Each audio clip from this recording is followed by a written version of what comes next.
to you, my name's Dale and this is Dale's Addiction. Look, it's another controversial video and we have the fabulous Living Lux with Meredith to blame for it. She tagged me to share my unpopular luxury opinions and, well, who am I to refuse the Queen Meredith? I have done this video a few times in the past. I will link those videos in the description box below. I did one. I got so many comments in relation to that one that then Connor and I went through the comments and made 2 videos responding to the comments, which were pretty funny. So if you want to check those ones out because you love these kind of videos, please do so. They'll be in the description box below. So this one I am kind of going, and I've got a list of things that annoy me about the luxury community, generally speaking. So I'm going to kind of mix in some of those things along with my unpopular opinions, decisions, thoughts, as Meredith did, and we'll just see where it takes us. Don't watch this video if you're easily offended, because these videos are meant to cause some kind of offense in a funny, banterish kind of way. I'll leave it at that. Okay, so the first one probably comes from my personal perspective because I can't do it. Wearing a scarf as a top, it's not a thing. It should never be a thing. If we can't all do it, none of us should be able to do it. Simple. Failing to edit bits out. Now, the thing with YouTube is that we don't need to watch you rearrange all of your bits and bobs and get organized and take a breath. You can edit that stuff out. We don't need to watch it. I think there's some lazy editing that happens in the YouTube community and I'm not for it. So please edit those bits out. Otherwise, I gotta watch you on like 1.5 speed. Some people I can watch on 1.75 speed. Speed it up, ladies and gents, please. Ad placements. I know that it's part of people's income. I understand that people have the option. They do their due diligence. They only promote products with which they absolutely stand behind. They still bother me.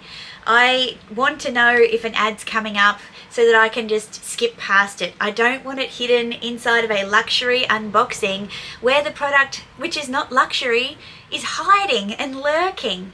That's just not a nice surprise to have. So I don't know if that's unpopular or not, because I think a few people share that opinion, but perhaps it's unpopular in the YouTube community.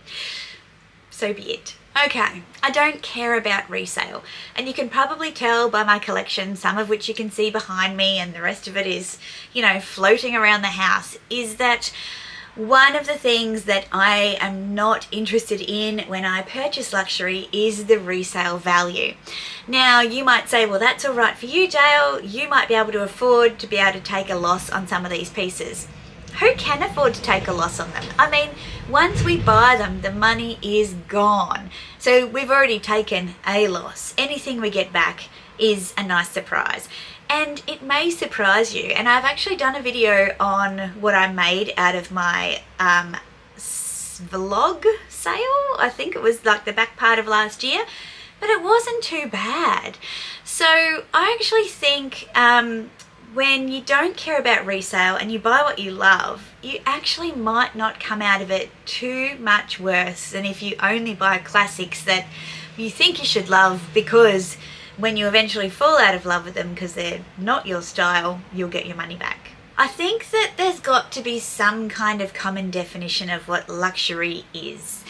The reason I say that is because I, for one, this one's going to hurt, but I don't think that you can say, I'm going to do a video on 10 luxury bags for under $1,000. I don't think they exist. I don't think that we're looking at 10 bags from Chanel or Prada or Fendi or Dior or any of the brands that we would call luxury, that we could find 10 for under $1,000 in that group. What we're looking at is a different level of handbag, not things that we would typically call luxury, but because luxury YouTubers make those videos, they get called luxury. Unpopular opinion, I don't think that they fit that definition. I think that when you look, and I'm coming from the reference point of, say, consigners, Facebook groups that do resale, they have a list of brands that they consider to be luxury brands they will accept for sale on their Facebook page or will accept for consignment. And there's a reason for that. So I think, you know, it might be unpopular to say it out loud, but we probably already agree with it. I will always opt for the experience over the bargain. I think I've talked about this a few times before, and again, people might say, well, that's nice for you. It's luxury, right? For me, what makes it luxury is the experience, not just getting a bag turned up in the mail in a brown box with no frills and no packaging and no in-store experience. That's to me, I don't think that's luxury for me. That might well be acceptable to other people, but for me, it's about the luxury part of it. And I don't think the piece on its own, we're talking about handbags, is luxury. It's the whole process of getting that piece, and then it's the process of styling it and wearing it and loving it and using it, and as Minnie says, you know, putting your marks on it, your beauty marks, whatever. If I could save a couple of $100 by buying something pre-loved or buying it from the boutique, I would choose the boutique every time. Because to me, it's worth it. Online shopping. I do buy things which would constitute online shopping, as in sometimes the Fendi Sydney boutique will have things that I cannot get in Brisbane because they're not allocated. Now, I'll call that online shopping for the purpose of this point. Even though they make quite the effort to wrap it up beautifully and send it via DHL and I get the whole experience at home, it's not as good as walking out of the boutique with a shopping bag and putting it in the car and the excitement of bringing it home and opening it up.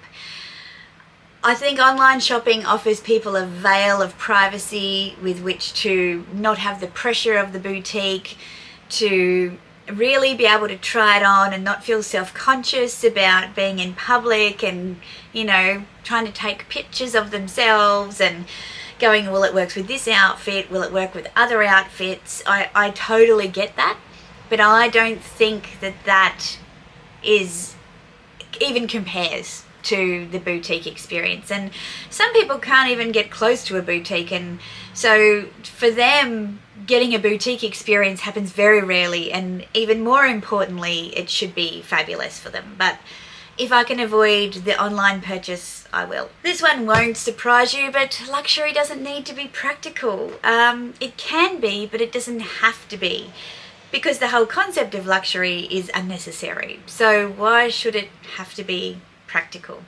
I've recently done a me and my silly bags tag, and I have a lot of things that you would say are not practical. They're all useful, but they are not carefree. And I think that's the very essence of luxury, isn't it? You know, if you think about luxury furniture, it's usually fabrics that you don't want to mark or damage or peel or catch, or you don't want to spill things on them. If you think about luxury carpets, it's the same kind of thing. If you think about luxury tableware, you know, we treat it with kid gloves because it is special and unique and expensive and extra. And I think bags are the same. I very rarely compromise when I'm buying pre-loved on the full set. For me, it does matter that I get the dust bag, the authenticity, the box, the ribbon, etc., etc. I do want things to be pre-loved. I will not accept things to be in poor condition, dirty. I can't go to vintage. I don't trust anyone enough to buy vintage from them unless I can actually see it and smell it in person. I would never take that risk because to me it's just not luxury. I don't have enough of a connection to it to forego the kind of money for the lack of experience and quality of the product at the end of the day. Quality, condition, you know. the whole lot. So they kind of all interconnect. This last one is a little bit of tough love, but if you want something and you can't get it in the boutique, instead of whinging about it's not fair and it only goes to top tier customers or that you've been hard done by, find a way to get it. If you're in the luxury community, you know that there are tiers of clients. There are VVIPs, VIPs, and so on and so forth. I don't fall into those categories in any of the boutiques that I shop in. Maybe Fendi, I have a little bit of a relationship, but I don't know what it is. I don't know where I sit in the pecking order. And certainly I'm not at the same level as what Meredith is, for example.